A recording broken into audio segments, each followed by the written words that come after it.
비고츠키 이론을 알고 영재 교육에 접근하는 것이 중요합니다.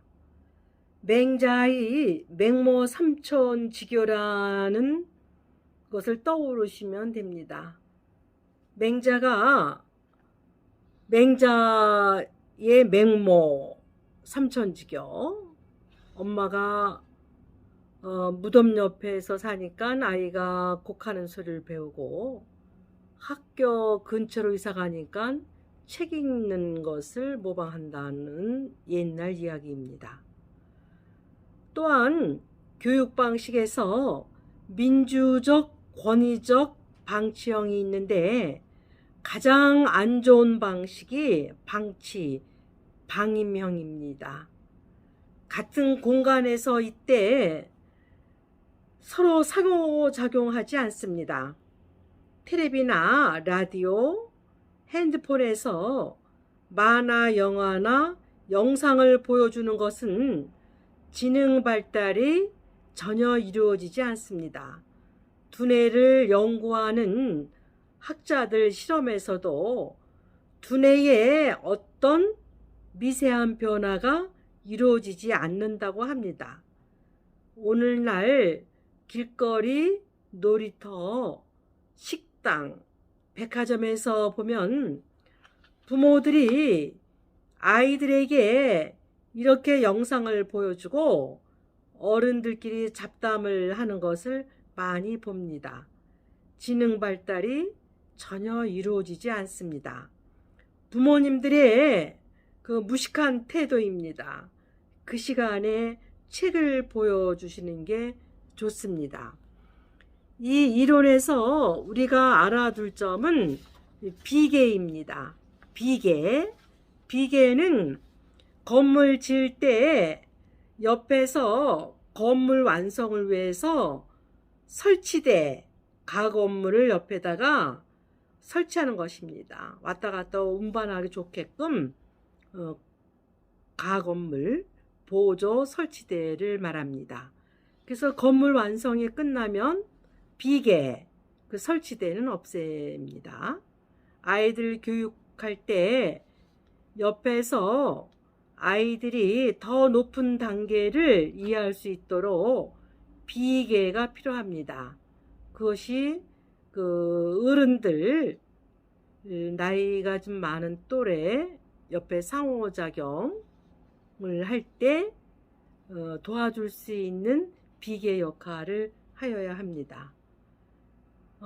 다시 한번 말하지만 그 사회적인 상호작용을 통해서 아이가 영재, 지능이 발달된다는 이론입니다.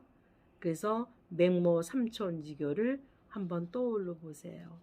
또 두 번째는 아이가 새로운 곳을 접할 때 사적 언어, 혼자 중얼거리는 말을 많이 합니다.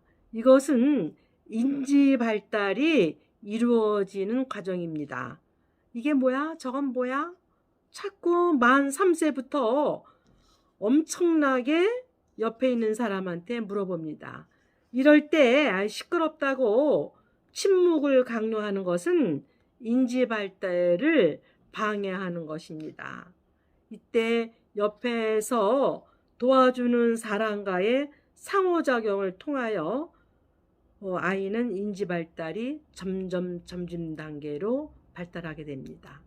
이럴 때 앵무새처럼 똑같은 말을 반복하는 것은 사고 발달이 전혀 이루어지지 않는 것입니다. 앵무새처럼 옆에 있는 사람 말을 똑같이 반복하는 것은 인지 발달, 사고 발달이 이루어지지 않습니다.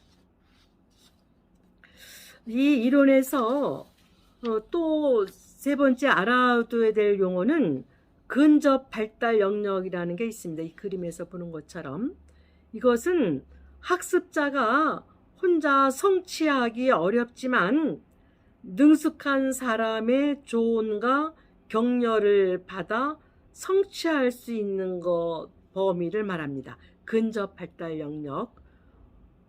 섬세한 가르침이 있으면은 언제든지 그 다음 단계로 올라갈 수 있는 것입니다. 근접 발달 영역. 아이들이 아는지 모르는지 긴가민가 하는 영역. 조금만 자극을 주고 도와주면 아하 하고 다음 단계로 넘어가는 것입니다.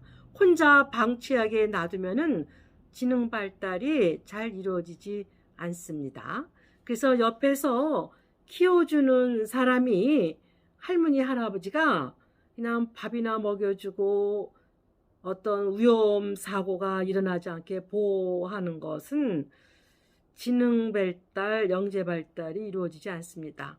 또 옆에서 키워주는 분이 별로 영재 교육에 관심이 없어요.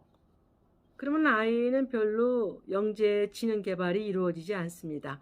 주위에서 보면은 엄마 아빠는 우리나라의 최고의 아주 명문대 의대를 나와서 두 분 다 의사인데 아이는 꼭 외국 사람처럼 말을 못하는 유치원 아이를 봤습니다. 많이 봅니다.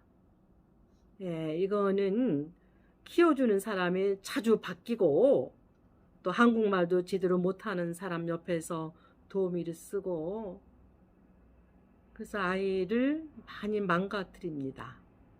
네, 그래서 오늘은 지능개발 영재 교육을 위해서 비고치기 이론을 배웠습니다. 이 이론이 중요한 것이 아니라 이 이론을 통해서 우리의 자녀 교육에 특히 자녀의 생존권을 위해서라도 부모님들이 공부를 하셔서 아이들 교육에 많이 도움이 됐으면 좋겠습니다.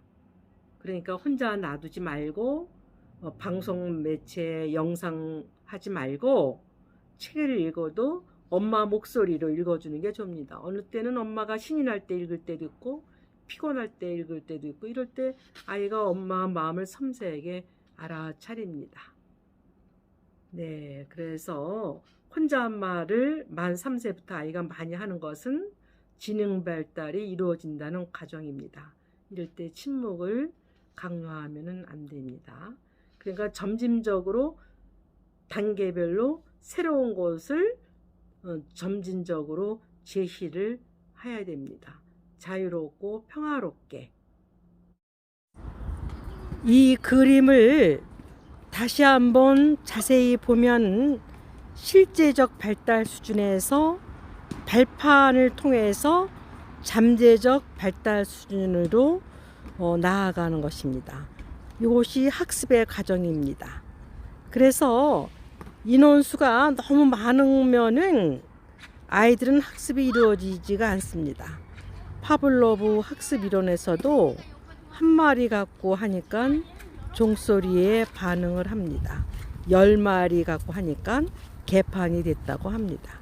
그래서 혼자 하는 학습이 있고 3명, 4명 조를 짜서 선생님이 상호작용 모델링으로 하는 학습도 있고 하여튼 이 이론을 기반으로 학습을 여러 가지 방법으로 구성할 수가 있습니다.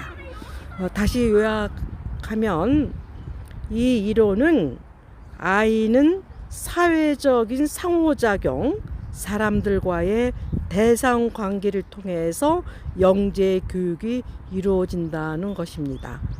네, 한번 많이 생각을 해서 우리들 자녀의 영재 교육에 많이 응용을 해 보세요.